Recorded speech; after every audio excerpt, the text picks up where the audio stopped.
Assalamualaikum warahmatullahi wabarakatuh. Kembali lagi bersama saya Muhammad Abdul Ghani di mata kuliah Mobile Commerce.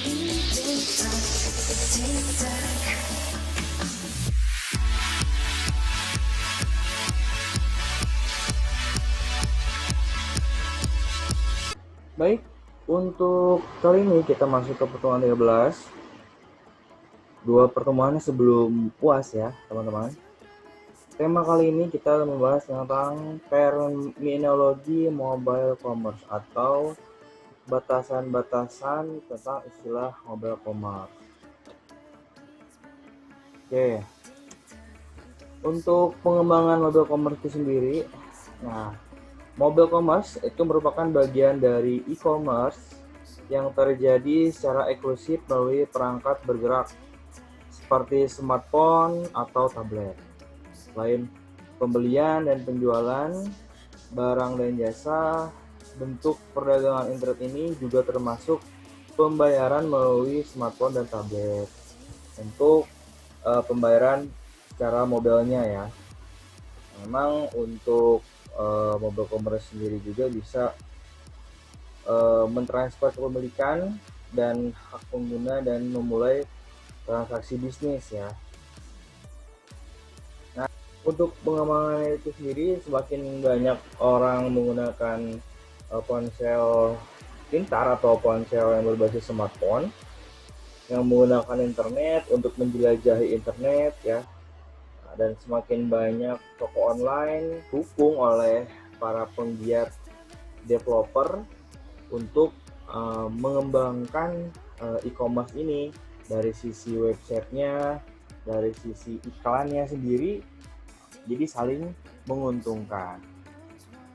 Nah, memang di mobile commerce sendiri juga ada beberapa persyaratan ya. Nah, biasanya untuk agar perdagangan seluler bisa berfungsi ya, perangkat harus terhubung di internet ya. Terus masuk harus ke jaringan selulernya. Oleh karena itu biasanya koneksi internet yang stabil dan kuat diperlukan, baik melalui jaringan seluler ataupun wireless.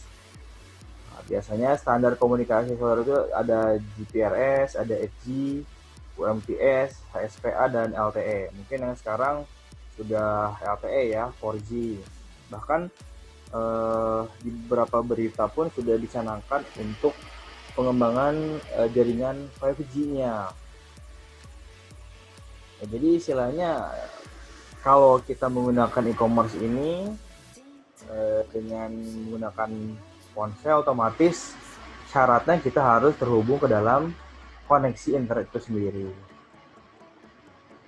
Oke.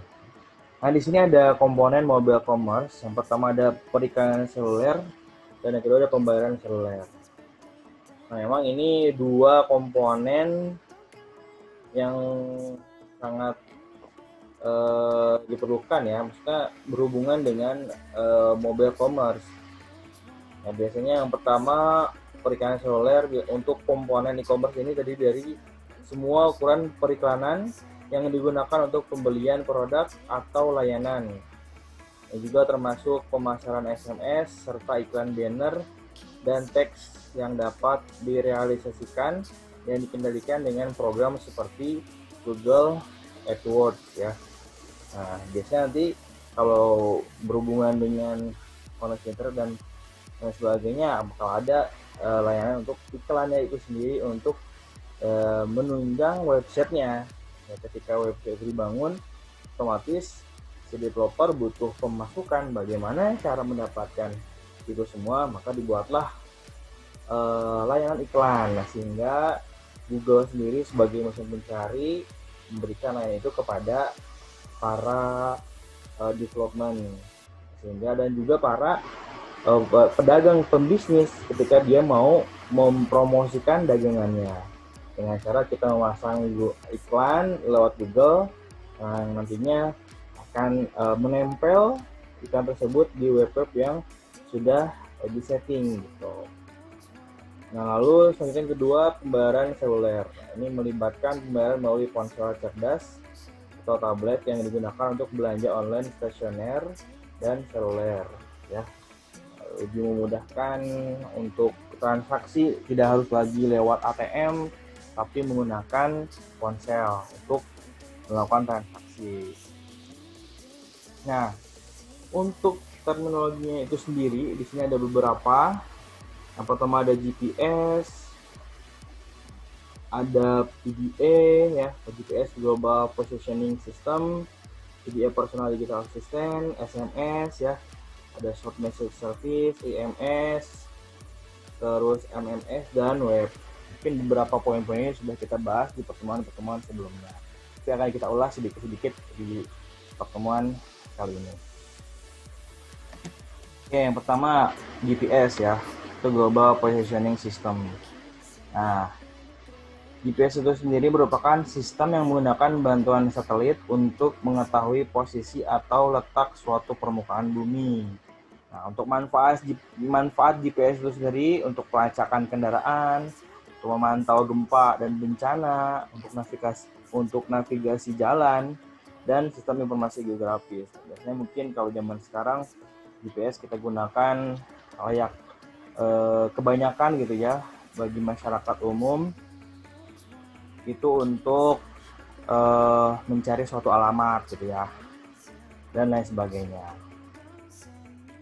Oke, selanjutnya yang kedua ada PDA atau PDA yaitu Personal Digital Assistant untuk komputer wireless genggam.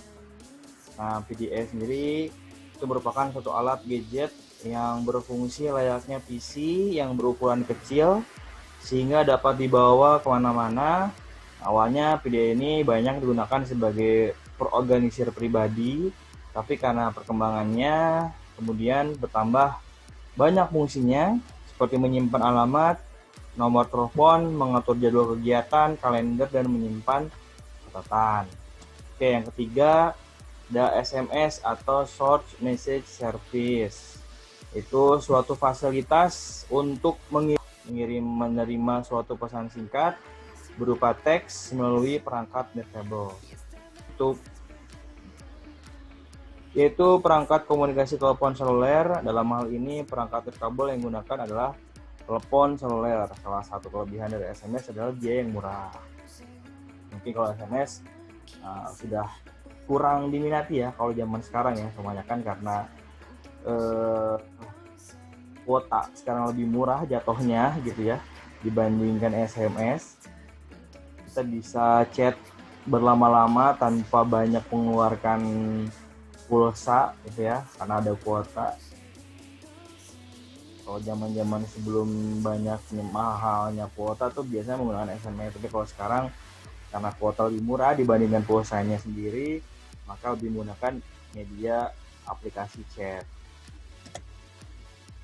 Nah, ada juga nih EMS ya, Enhanced Messaging Service ya. Itu merupakan layanan yang memungkinkan perangkat bergerak mengirim dan menerima pesan yang dapat diformat ya, cetak tebal, cetak mirim dan lain sebagainya. Pesan tekstual EMS dapat dikombinasikan dengan animasi, gambar maupun suara atau melodi. Pada dasarnya EMS merupakan teknologi antara SMS dan MMS yang memiliki sebagian kemampuan MMS. Nah, kalau tadi SMS biasanya kan kita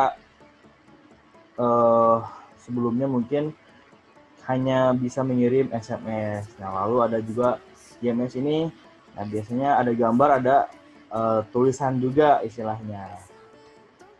Ini untuk yang IMS. Nah, kalau MMS itu sendiri, nah selanjutnya ada MMS atau Multimedia Messaging Service. Nah, kadang-kadang disebut juga Multimedia Messaging System adalah teknologi komunikasi yang dikembangkan oleh 3GPP, Third Generation Partnership Project, ya, yang merupakan pengguna untuk bertukar komunikasi multimedia antara ponsel yang mampu dan perangkat lainnya. Nah, perpanjangan ke protokol layanan pesan singkat ya SMS. Nah, MMS itu menentukan cara untuk mengirim dan menerima hampir secara instan pesan nirkabel yang mencakup gambar, audio, dan klip video selain teks. Nah, kalau MMS biasanya yaitu tadi ya hanya gambar, audio gitu ya, tidak termasuk dengan teksnya. Kalau tadi MMS antara SMS dan MMS itu sendiri. Kalau sekarang ada WhatsApp ya, ada Telegram, bebas mengirimkan format gambar, video ya, lebih mudah lagi. Gitu. Nah, untuk ada lagi standar web ya, wireless application protocol adalah spesifikasi untuk seperangkat protokol komunikasi untuk menstandarisasi cara perangkat nirkabel seperti telepon seluler dan transceiver radio ya, dapat digunakan untuk akses internet termasuk email, World Wide Web ya, newsgroup dan olah pesan cepat. Nah, lapisan OWeb adalah ini lapisannya. Yang pertama ada wireless application instrument, wireless session layer, wireless transport layer security, selanjutnya ada wireless transport layer atau WTP. Nah, web disusun oleh 4 perusahaan, ada Ericsson, Motorola, Nokia, dan Android Planet, sekarang phone.com. Nah, wireless markup language atau WML digunakan untuk membuat halaman yang dapat dikirim menggunakan web. Karena dulu nih, sebelum adanya Xiaomi ya, dan merek smartphone lainnya, dulu yang merajai ini adalah Ericsson, Motorola, Nokia. Ini brand-brand yang sangat besar di zaman itu gitu. Nah, itu ya, ini yang terakhir 6 batasan dari istilah e-commerce itu sendiri, yang membangun e-commerce itu sendiri. Nah, di sini ada nilai tambah atribut m-commerce, ada ubiquitas, yaitu informasi lebih cepat diakses secara real time.